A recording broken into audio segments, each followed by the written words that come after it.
I think back about growing up in northern Michigan, and it makes me wonder, what is this love of gun that holds us in its sway? I think about my childhood days, swayed by memories of playing war, hiding behind the corner of my house with fingers pointed, pow, pow, pow. We chose sides, the Germans versus the Americans. It was during the Vietnam War, but we preferred to refight the war of our fathers. There were only 4 or 5 of us kids in the neighborhood, so all death was temporary. You count to 10 and return to fight again. I had quite an arsenal. A Western-style cap gun with its roll of red caps. The snub-nosed Super Bang gangster gun that was so much louder. I had a James Bond gun that looked like a camera, and you pressed a button and it turned into a Luger. Like the Nazi souvenir my father had locked inside his roll-top desk. I had an air rifle that didn't shoot BBs, but rather just made a loud explosion of air.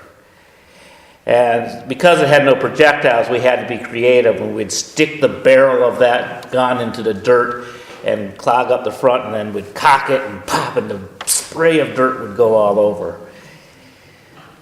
We had these Star Trek phasers, which came with hard little plastic discs. I've seen them in the stores now. They have soft foam discs now, but when in the 60s, these were hard little plastic discs that really stung. And so we went back to the little rubber pellet guns with the little yellow pellets, because those hurt less when you got hit. By junior high, most boys and girls put away the toys and took gun safety. They put away the toys and hunted for real. The first day of deer season in junior high and high school, my friend Andre and I were the only boys who attended class, along with very few girls. And people would drive into the high school parking lot with a rifle in the rack in the back and the deer across the hood of the car, and everybody would come to see the kill. And deer hung from neighborhood trees like strange fruit, gutted and ready for butchering.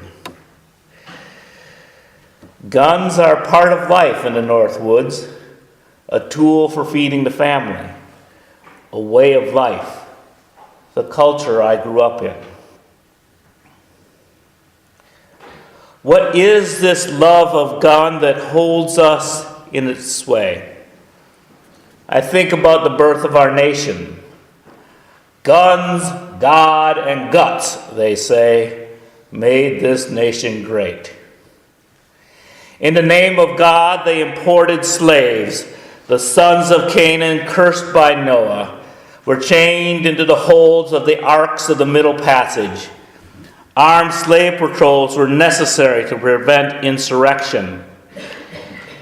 When the Constitution said that only the federal government could raise an army in Article 10, slave states argued that a well-regulated militia must be enshrined in the Constitution to protect states from insurrections from those who were deemed to be 3/5 of a person they needed to be controlled. Others, in the name of God, advocated abolition. John Brown raided the arsenal at Harper's Ferry, hoping to arm the slaves. Soon, a great and terrible war was fought, and slavery was abolished. But the Ku Klux Klan rose armed and ready, a terrorist army holding freedom in check, all in the name of Jesus under the light of a burning cross. In the name of God, we shot the Indians, clearing the promised land of heathens. Guns propelled the Western expansion. The manifest destiny of might makes right. But sometimes in our history, the right has made its way without guns.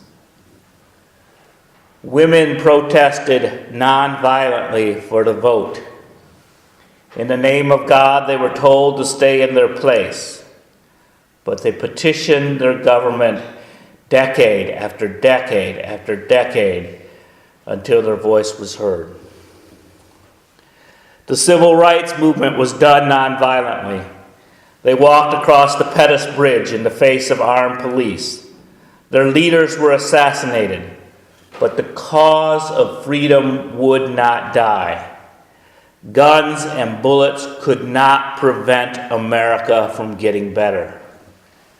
The gay liberation movement was nonviolent. A gun lover killed Harvey Milk, but he could not stop the movement. It takes more guts to march without a gun than to march with one, protected only by a cause that is just. I remember years ago walking women past an angry mob in Milwaukee, defending their right to abortion, knowing full well that the pro-fetus protesters were capable of shooting at us as they had done at other sites. How is it pro-life to go into a church and shoot a doctor? Some people shoot at people just for going to a church that is different than what they worship at. A gun lover shot Sikhs in Milwaukee, but guns could not stop religious freedom. A gun lover shot up the Unitarian Universalist Church in Knoxville a few years ago. Guns cannot stop religious freedom. Some try to use the Second Amendment to destroy the First, but unarmed citizens have the guts to defend their right to peaceably assemble and to worship and even petition the government. It takes guts to be unarmed. I saw on the internet that somebody wanted people to put signs in their yard, this house is unprotected. They were trying to get to show that people wouldn't put these signs in their yard, that the threat of a gun is the biggest safety. But then I wondered, what if Trayvon had unarmed written on the back of his hoodie? Would he have been perceived as less of a threat? What is this love of guns that holds us in its sway? Is it the promise of self-preservation? Some say they have a gun to protect their family. They say this even though a gun in the house is more likely to be used on a family member than an intruder. Would you keep a tiger in your house in the hope that they may eat an intruder, or a moat with crocodiles? You might lose a child or two in the process, but the burglars will stay away.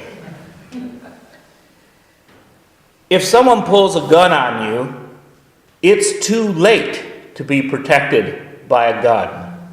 You will be shot while reaching for your gun. Only in our childhood fantasy westerns is there a fair standoff in the middle of the street. Yet we have learned to worship the hero with the gun. It always seems like the simple solution in the movies. Roy Rogers, John Wayne, Clint Eastwood, Rambo, and Django Unchained. These movies are violent, But no one has been killed by these movies. Our movies go all over the world. All other cultures watch them. They don't take the DVD out of the case and go slice people's heads off with a DVD like Odd Job with his scary hat in the James Bond movies. Because the citizens around the world have less access to guns, they kill each other less. States with higher gun ownership have higher gun death rates. The gun is a false idol, a false talisman of protection. If you are afraid of your government, do you really think an AR-15 is going to protect you from tear gas, tanks, and trained marksmen? Do you think that we should allow every citizen to have nuclear weapons just so citizens have a chance? Perhaps I need a personal drone. A gun for hunting is a tool. A gun for self-defense is not impossible. People can cite many cases where a gun stopped the situation from getting more violent. But there are more cases of guns being used to intimidate, attack, or be used in suicides. Gun lovers say that guns don't kill people, people kill people. If they truly believed this, they would buy squirt guns for self-defense, or maybe solve disputes with pillow fights.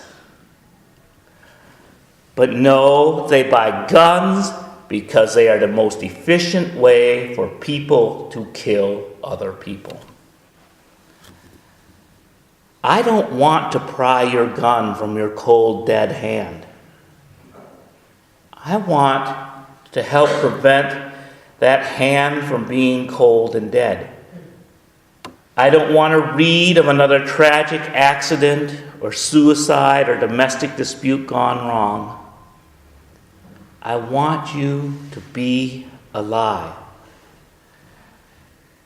I wish I knew how to calm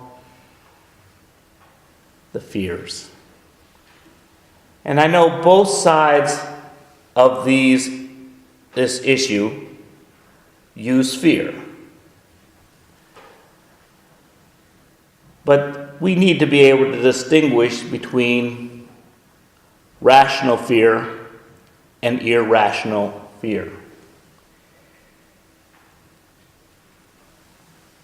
A bullet coming towards my chest causes a rational fear if I have time to think. I know that is going to do me harm. Someone looting a store and running off with a VCR, do we kill that person saying that their life is less valuable than a piece of electronic equipment? A person sneaking into our country to mow our lawn, is that a rational fear to shoot that person? People moving into your neighborhood that used to be so lily white is not a rational fear and is not a reason to shoot. I wish I knew how to calm people's fears. I wish there was not such a fear of brown-skinned people. There's not going to be a race war. I'm not wanting guns to be prohibited because I see what prohibition does. Alcohol prohibition increased the guns in Chicago. The gangsters used a new Tommy gun to defend their turf. drug prohibition has created a violent black market. If we treated addiction as a disease rather than a crime, if drug use was decriminalized, the need for gun violence would decrease. What is this love of guns that holds us in its sway? Can this love be well regulated?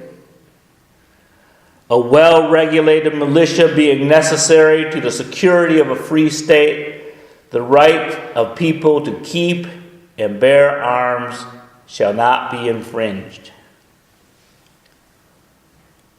What is the meaning of well-regulated? What is the meaning of infringe? Some gun lovers argue that any regulation infringes on their right to bear arms. They want a non-regulated militia. They say there are already too many laws, and I agree. Conflicting state and city regulations allow guns to be shipped from one place to another. A uniform federal law would simplify things and lead to better enforcement. Some say criminals don't follow the law. This is true. But a law allows you to take action against those who break it. If there was no law against murder, then we could not prosecute homicides. And sometimes regulation increases freedom. Take automobiles. They kill almost as many people as guns. But because they also serve other purposes, we want to keep them around. We do not ban cars. We engage in harm reduction. We create rules that enhance their safe use. These regulations do not infringe on the right to own a car. Cars are limited by size.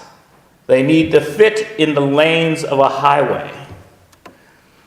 A tank is a car with a gun.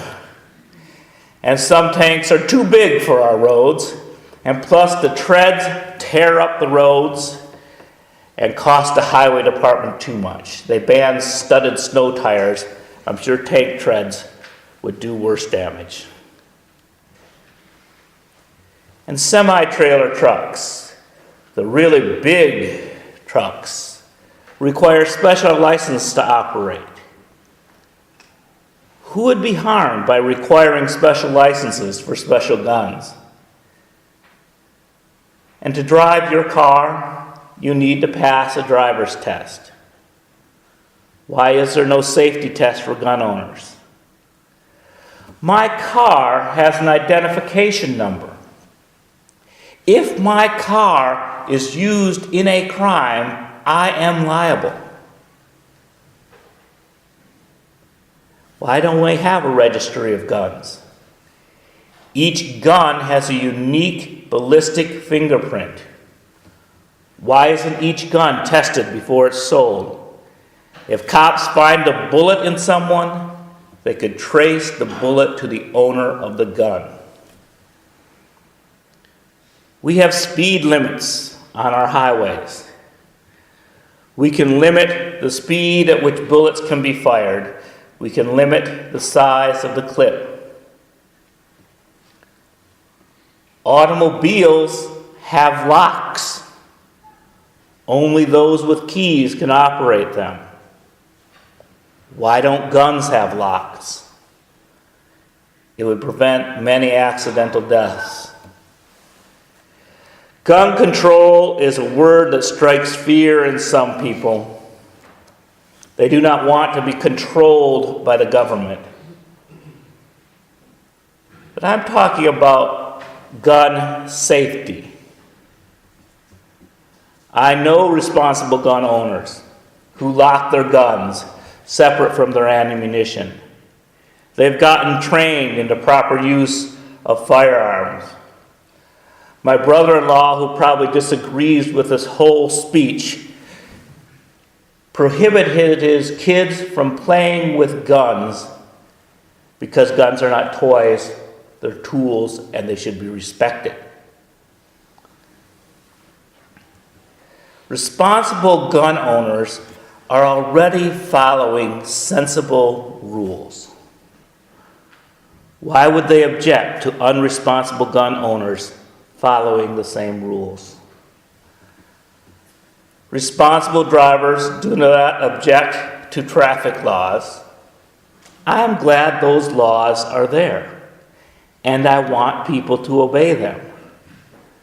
Not all auto deaths can be prevented, but the number can and has been reduced.